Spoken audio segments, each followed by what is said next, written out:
High বন্ধুরা, আবার একটা নতুন ভিডিও নিয়ে তোমাদের সামনে আসলাম। আজকের ভিডিওটা একটু অন্যরকম।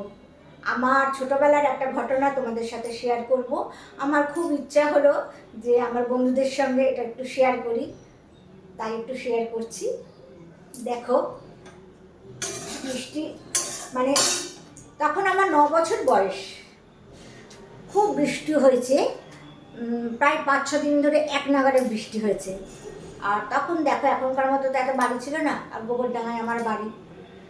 তখন এত বাড়ি, উঁচু উঁচু বাড়ি বা পাশাপাশি এত বাড়ি এরকম ছিলও না। ভেতরের দিকে রাস্তার ধারে তবু ছিল, আমাদের রাস্তার ধারেই বাড়ি, কিন্তু ভেতরের দিকের কথা একটু বলছি। এবার পুকুর, মাঠ ঘাট, পুকুরের পরে মাঠ ঘাট সব ছিল। এবার ওই বর্ষাতে কি হয়েছে, সব জল একাকার হয়ে গেছে, পুকুর খাল বিল সব। আর পাশে আমাদের যমুনা নদী ছিল, সেই নদী সব এক হয়ে গেছে।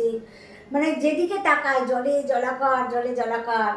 এবার সেই ছোটোবেলার একটা চোখ, দেখবে ছোটোবেলার একটা চোখ অন্যরকম, মানে কি ভালো লাগছে, মানে জল, চারিদিকে জল। আর ওই সবাই পাড়ে দাঁড়িয়ে সব অল্প বয়সী ছেলেরা সব মাছ ধরতো, বাচ্চা থেকে বড় থেকে সবাই মাছ ধরতো, দাঁড়িয়ে দাঁড়িয়ে দেখতাম। সে একটা মজার দিন ছিল। এখনকার ছেলেমেয়েরা তো সেসব অনুভব করবে না।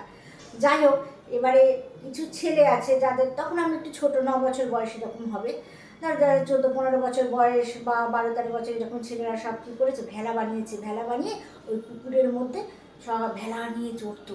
এবার আমার কি ইচ্ছা হতো, এবার আমাকে নিত না, আমি বলতেও সাহস পেতাম না। একটু ভীতু টাইপের, বলতে কি একটু লাজুক ভীতু এরকমই ছিলাম, মানে বলতে পারতাম না। হ্যাঁ, আর ওরা নিতেও চাইতো না, যদি পড়ে টরে যাই নিতেও চাইতো না। কিন্তু আমার ভীষণ ইচ্ছা হতো যে ওই ভেলায় একটু চড়ি। এবারে একদিনকে কি হয়েছে, বিকেলবেলা আমি এসছি।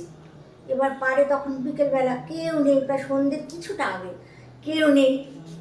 এবার আমি কী করেছি, ওই ভেলাটা খুলেছি, ঠিক আছে, খুলে চড়েছি। এবার ভেলাটা তো কীভাবে চালাতে হয় অত তো জানি না। এবারে যে লাঠিতে থাকে ওরা দাঁড় হিসাবে ব্যবহার করতো, সেটা এদিক ওদিক করছে। এবার কিছুটা যাওয়ার পরে আমার হাত থেকে ওটা পড়ে গেছে। আর যেই পড়ে গেছে, এবার চারিদিকে তো জলে জল, সাঁতার জানি, তবুও তো তখন ছোটো না, একটা তো মানে 9 বছর বয়স, মানে ভালোই ছোট, একটা ভয় তো কাজ করে। হাত থেকে যেই পড়ে গেছে, আর অনেকটা দূরে কোথায় চলে যাবো তার তো ঠিক নেই, চারিদিকে তো জলে জলাকার।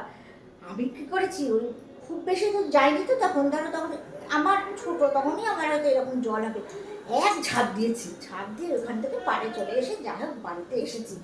এবার ভিজে একাকার হয়ে গেছি। আর আমার মা থেকে আমার বড়দিকে আমি খুব ভয় করতাম, মানে বড়দি খুব শাসন করতো। এবার দিদি দেখে বলছে, কি হলো, তুই ভিজে গেছিস? আর সত্যি কথা বলতে কি, মিথ্যে কথা বলতে পারতাম না।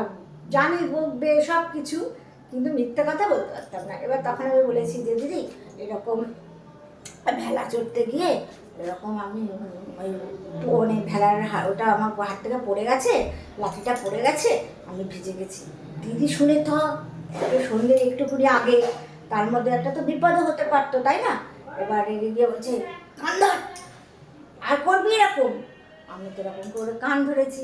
বলছে 10 বার উদ্বোস কর। আমি কান ধরে এরকম এরকম করে কান ধরে 10 বার, এত ভয় পেতাম, 10 বার করে উদ্বোস করেছি।